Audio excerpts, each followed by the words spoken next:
Good morning everyone. Today we will discuss about ultraviolet spectrum of conjugated enes. जैसा कि हम जानते हैं कि एल्कीनों में कार्बन कार्बन डबल बॉन्ड होता है और कार्बन कार्बन डबल बॉन्ड होने के कारण इनमें पाई टू पाई स्टार ट्रांजिशन होता है। इस ट्रांजिशन के कारण एक आइसोलेटेड इथैलिनिक क्रोमोफोर के द्वारा फार यूवी रीजन में प्रकाश विकिरणों का अवशोषण होता है और लगभग 171 नैनोमीटर वेवलेंथ पर एक स्ट्रॉन्ग एब्जॉर्प्शन बैंड प्राप्त होता है जिसकी एब्जॉर्बेंस लगभग 10,000 होती है। इथाइलिन में लैम्ब्डा मैक्स का मान हम जानते हैं 171 नैनोमीटर है, जबकि अगर हम बात करें 1,4 पेंटाडाइईन की तो उसके लिए लैम्ब्डा मैक्स का मान 178 नैनोमीटर आता है। जब भी कोई अणु हायर वेवलेंथ वाले लाइट का अवशोषण करता है तो इसके highest occupied molecular orbital that is HOMO से क्या होता है, एक इलेक्ट्रॉन एक्साइट होकर के चला जाता है lower occupied molecular orbital that is LUMO में। एल्कीन व एल्काडाइन में होमो पाई बॉन्डिंग मॉलिक्यूलर ऑर्बिटल है और LUMO that is lowest unoccupied molecular orbital वो है pi star that is anti bonding orbital है। यदि किसी यौगिक में कॉन्जुगेशन हो तो पाई पाई स्टार ट्रांजिशन के कॉरस्पॉन्डिंग लैम्ब्डा मैक्स के मान में वृद्धि हो जाती है और कॉन्जुगेशन के कारण पाई इलेक्ट्रॉन्स का डीलोकेलाइजेशन बढ़ जाता है, जिसके फलस्वरूप पाई इलेक्ट्रॉन्स के लिए अधिक स्थान उपलब्ध हो जाता है। इससे अलाउड एनर्जी लेवल पास आ जाते हैं और पाई पाई स्टार ट्रांजिशन के लिए कम ऊर्जा की आवश्यकता होती है और कम एनर्जी की आवश्यकता होगी तो अवशोषण बैंड जो है वो हायर वेवलेंथ वाला होगा। इस प्रकार कॉन्जुगेटेड यौगिकों के लिए लैम्ब्डा मैक्स का मान अनकॉन्जुगेटेड एल्कीन्स की अपेक्षा अधिक होता है। कॉन्जुगेशन से क्या मतलब है, कॉन्जुगेशन समझते हैं आप, अगर ऑल्टरनेट सिंगल बॉन्ड हो और फिर डबल बॉन्ड हो, this property is known as conjugation. तो जो कॉन्जुगेटेड कंपाउंड्स हैं उनके लिए लैम्ब्डा मैक्स का मान ज़्यादा होता है in comparison of unconjugated alkenes. इसके लिए हम एग्जाम्पल लेते हैं 1,3-ब्यूटाडाइन मॉलिक्यूल का। 1,3-ब्यूटाडाइन की स्ट्रक्चर की कल्पना कीजिए। इसमें 4 कार्बन हैं और ये चारों ही कार्बन sp2 हाइब्रिडाइज्ड स्टेट में होते हैं, यानी कि ये मॉलिक्यूल एक प्लेनर मॉलिक्यूल है और इसमें 4 प्रकार के मॉलिक्यूलर ऑर्बिटल होते हैं। इन 4 तरह के मॉलिक्यूलर ऑर्बिटल में 2 तो बॉन्डिंग मॉलिक्यूलर ऑर्बिटल होंगे और 2 होंगे एंटी बॉन्डिंग मॉलिक्यूलर ऑर्बिटल। तो बॉन्डिंग मॉलिक्यूलर ऑर्बिटल जो हैं that is pi 1 and pi 2 और पाई 1 बॉन्डिंग ऑर्बिटल चारों कार्बन परमाणुओं के पाई कक्षकों के ओवरलैपिंग के द्वारा बनता है, जबकि पाई 2 बॉन्डिंग ऑर्बिटल C1 C2 व C3 C4 के 2 पी कक्षकों में परस्पर ओवरलैपिंग से बनता है और पाई 2 की जो एनर्जी होती है वो पाई 1 की एनर्जी से अधिक होती है। इसी प्रकार 2 एंटी बॉन्डिंग मॉलिक्यूलर ऑर्बिटल होते हैं इसमें दैट इज़ पाई 3 स्टार व पाई 4 स्टार और पाई 4 स्टार की एनर्जी पाई 3 स्टार की एनर्जी से अधिक होती है। इसका हम डायग्राम देखेंगे, एनर्जी लेवल डायग्राम देखेंगे, उससे और आपको क्लियर हो जाएगा।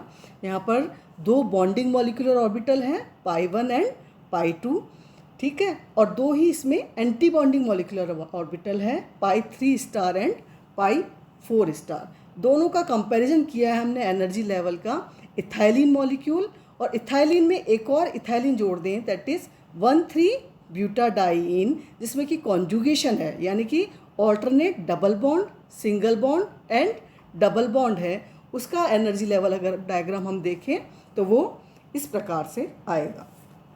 1,3-ब्यूटाडाइन मॉलिक्यूल को हम देख रहे हैं तो HOMO that is highest occupied molecular orbital है पाई 2 और लूमो कौन सा है, lowest unoccupied molecular orbital that is π3 star, this is LUMO. तो हायर वेवलेंथ वाली लाइट का जब एब्जॉर्प्शन होगा तो क्या होगा, इलेक्ट्रॉन का ट्रांजिशन होगा π2 से π3 स्टार में। π2 और π3 स्टार में एनर्जी का डिफरेंस जो है वो बहुत ही कम है, और कम डिफरेंस होने के कारण हायर वेवलेंथ वाली लाइट का एब्जॉर्प्शन होगा, और हायर वेवलेंथ वाली लाइट का एब्जॉर्प्शन होगा तो लैम्ब्डा मैक्स का मान बढ़ जाएगा, दैट इज़ ये हो जाता है 217 नैनोमीटर, और जबकि इथाइलिन में ये था 171 नैनोमीटर था। ठीक है, तो अन्य शब्दों में हम ये कह सकते हैं कि एक डबल बॉन्ड के कॉन्जुगेशन में यदि दूसरा डबल बॉन्ड आ जाए तो कौन सा शिफ्ट होगा, जो कि हमने पिछले लेक्चर में देखा था, बैथोक्रोमिक शिफ्ट प्रदर्शित करेगा, यानी कि लैम्ब्डा मैक्स का मान जो है वो बढ़ जाएगा।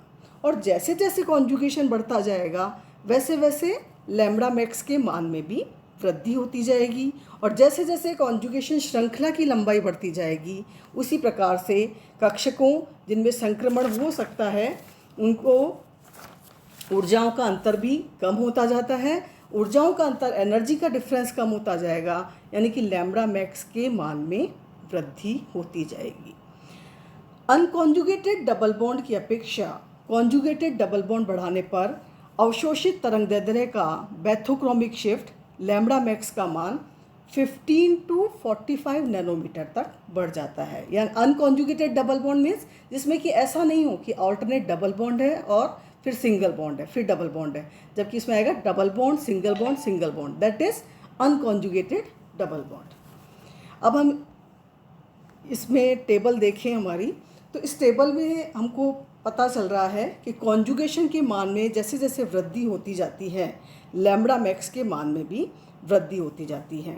जैसा कि हमने देखा एल्कीन में इथाइलिन मॉलिक्यूल हम ले रहे हैं, इथाइलिन मॉलिक्यूल में लैम्ब्डा मैक्स की वैल्यू है 171 नैनोमीटर, और नीचे जाएं हम 15 हेक्साडाइइन में एक डबल बॉन्ड तो बढ़ रहा है लेकिन ये कॉन्जुगेशन नहीं बढ़ा रहा, इट इज़ अनकॉन्जुगेटेड मॉलिक्यूल, तो इसमें कॉन्जुगेशन नहीं बढ़ रहा, लेकिन लैम्ब्डा फिर भी क्योंकि एक एक्स्ट्रा डबल बॉन्ड आया है तो वेवलेंथ जो है वो 185 नैनोमीटर से लैम्ब्डा मैक्स का मान थोड़ा सा इससे बढ़ गया है।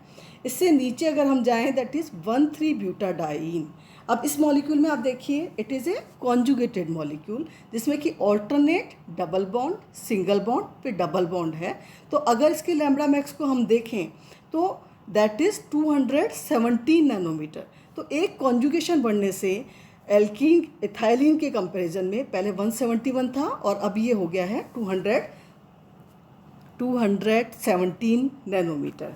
इसी तरह से हम नीचे जा रहे हैं, एक और हमने डबल बॉन्ड बढ़ाया है दैट इज़ 24 हेक्साडाइइन, और डबल बॉन्ड बढ़ने के साथ साथ और क्या हो रहा है इसमें कॉन्जुगेशन भी बढ़ रहा है इस मॉलिक्यूल में, alternate single and double bond है, तो लैम्ब्डा मैक्स की वैल्यू भी बढ़ रही है दैट इज़ 227 नैनोमीटर पे लैम्ब्डा मैक्स आएगा। इसी तरह 135 हेक्साट्राइइन का अगर हम देखें एक और डबल बॉन्ड हमने बढ़ा दिया है तो लैम्ब्डा मैक्स की वैल्यू आ रही है 254 नैनोमीटर। तो इससे हम ये निष्कर्ष निकाल सकते हैं कि कॉन्जुगेटेड मॉलिक्यूल्स का अवशोषण इस बात पर निर्भर करता है कि उपस्थित पाई इलेक्ट्रॉन्स का किस सीमा तक डीलोकलाइजेशन हुआ है। इसी प्रकार कुछ कॉन्जुगेटेड एरोमेटिक हाइड्रोकार्बन में अगर बेंजीन रिंग बढ़ाई जाए, बेंजीन रिंग बढ़ाने से भी उनकी एब्जॉर्बेंस बढ़ती है, अर्थात अधिक वेवलेंथ वाली विकिरणों का अवशोषण होता है, और साथ ही साथ लैम्ब्डा मैक्स की वैल्यू भी बढ़ती जाती है। तो हम देखें इसमें एरोमेटिक कंपाउंड्स में बेंजीन जो है, बेंजीन कलरलेस होती है और इसके लिए लैम्ब्डा मैक्स की वैल्यू जो है वो 203 नैनोमीटर है, और इसमें अगर हम एक और बेंजीन रिंग लगा दें तो क्या बन जाएगा नेफ्थलीन जो है वो वाइट कलर की होती है, और लैम्ब्डा मैक्स का मान क्योंकि कॉन्जुगेशन बढ़ रहा है, एक रिंग बढ़ रही है, you will get lambda max at 314 nanometre.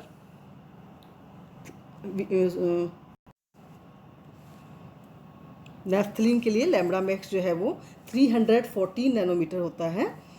और एंथ्रासीन की अगर हम बात करें तो इसका कलर है बफ कलर, यानी कि कलर भी गहरा होता जाएगा और लैम्ब्डा मैक्स की वैल्यू भी बढ़ती जाएगी, क्योंकि ये विजिबल रीजन में आता जा रहा है लैम्ब्डा मैक्स, इसलिए कलर जो है वो इनका डार्क होता जाएगा।